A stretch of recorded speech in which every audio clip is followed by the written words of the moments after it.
Имаше и такива времена, когато подаръците се носеха от дядо Мраз. Той не слизаше през комина, обикновено радваше мълчуганите по време на тържество в предприятието или завода, където работят родителите.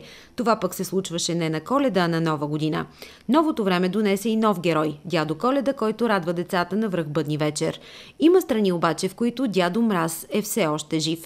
В Русия децата и до днес получават подаръците си след полунощ на 31 декември срещу 1 януари. Техният Дед Мороз дори не помисля да стане дядо Коледа.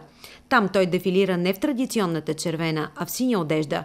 Дядо Мраз е жив и в бившите руски републики, като Украйна. Нямаме дядо Коледа като наименование, обаче имаме дядо Мраз.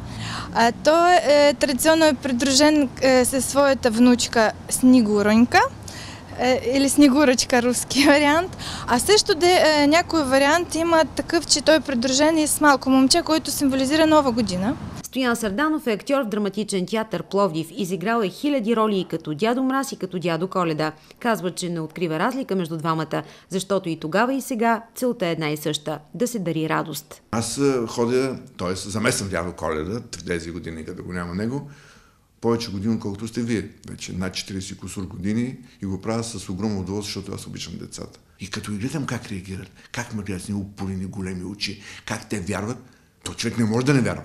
От тяхната вяра тя се пренася на мен. А пък аз също вярвам как. Нали всеки очаква новата година да дойде с нов интерес, по-хубаво да бъде от старата.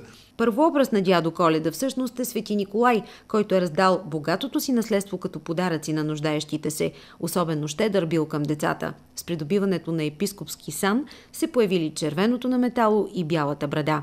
Образ, с който и до днес хиляди деца свързват най-хубавите моменти в живота си.